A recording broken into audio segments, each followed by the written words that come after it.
right, this video I'm going to look at properties of real numbers, the associative, commutative, and distributive properties, and then we'll simplify two algebraic expressions using those properties.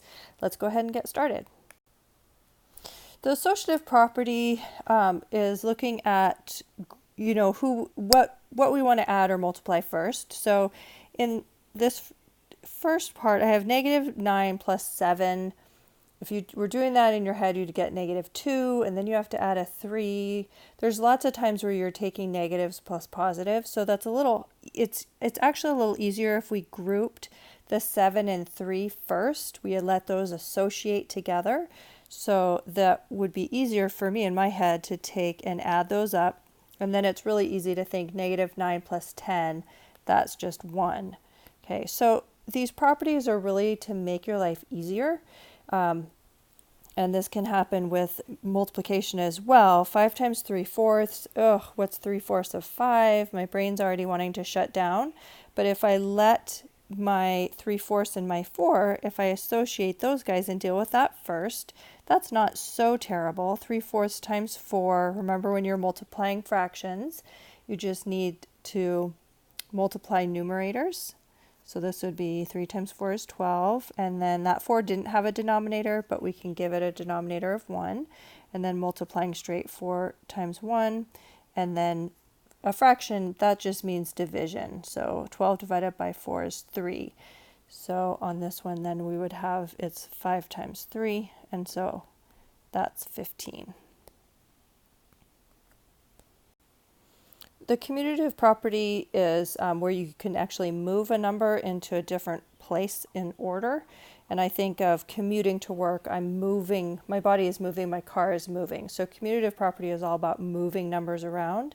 So if you have something here like 2x times 3, if I just commute that 3 out to the front, just move them to the front, then you can see, well, we can multiply. With multiplication, it doesn't matter which order you go in. So you can do 3 times 2 is 6, and then that's being multiplied times x. So that's just 6x. And that works with addition and subtraction too, but you have to be really careful with subtraction. You always have to think of it as adding the opposite. So 5 minus x, that really means 5 plus the opposite of x, which is negative x. Okay, so if you change a problem to addition, adding the opposite instead of subtraction, then you can use commutative property. Okay, so I'm going to just commute my 5 out to the back side here, and then I would end up with negative x plus 5.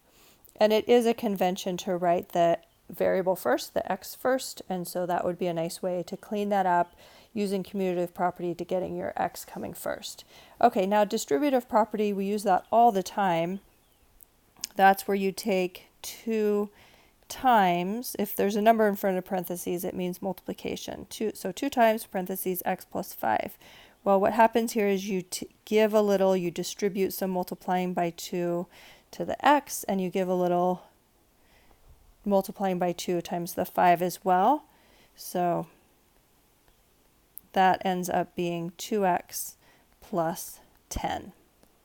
We're going to use distributive property all the time, and we go backwards and forwards with the distributive property. It's going to be our go-to. So let's go ahead and solve simplify some expressions using these properties. Okay, let's go ahead and use our properties to simplify this algebraic expression. First thing I'm going to do is distribute and multiply that 12. Now I like to change, anytime I see that subtraction, it's easier to change that to plus and negative 12. It's easier to do the multiplication. Okay, I'm not ready to yet deal with 23x squared or the plus 5x. All right, here we go. I'm distributing that 12. So negative times negative is a positive. 12 times 3 is 36. And that's x's, and then I have negative 12 times a positive 5, that would be a negative 60, and that's times x squared. Okay, next step is to combine like terms. So I'm going to commute this negative 60x out to the front and add it to my negative 60x squared, add it to my negative 23x squared. So that gives me negative 83x squared. And then I'm ready to deal with my 5x plus 36x. So that would be 41x. And that's done. I can't add those two at all. A square is different than an x, you know, like if we thought of that visually, this would be a square with side lengths of some number that's the same, and then x is just like a straight line. So those are different shapes. We can't add those. All right, so that one is done. All right, and I chose this one because it's good to review fractions just a little bit. Okay, so I'm going to use distribution twice. I'm going to distribute the 1/8, and I'm also going to distribute, I'm going to change that to plus a negative, and I'm going to distribute that and multiply that negative 3/4 times both terms in that second parentheses. All right, here we go. So I'm going to multiply 1/8 times everything in parentheses, so times 24x, and then also times 16, and then I'm going to have negative 3/4 times 12x and negative 3/4 times 2. Okay, so I did my distribution, and now I can go ahead and multiply. Okay, so multiplying fractions, we would take 1/8 times 24. If I don't have a denominator, I can give myself a denominator of 1, and then that is going to get multiplied by x, and then we just multiply straight across. So this would become 24/8 times x, which is just 24 divided by 8 is 3. So that'd be 3x. And then 1/8 times 16, give ourselves a denominator of 1, multiply straight across. So it'd be 16/8, and then that fraction is just division, so 16 divided by 8 is 2. And then we have negative 3/4 times 12 times x. So multiplying straight across, we would get a negative 36 over 4x. So that is a negative 9x. And then finally, last one, negative 3/4 times 2 over 1. Multiplying straight across, we get negative 6/4. And then that could simplify, because both of those are even, so you could divide both the top and the numerator and denominator by 2 and get negative 3/2.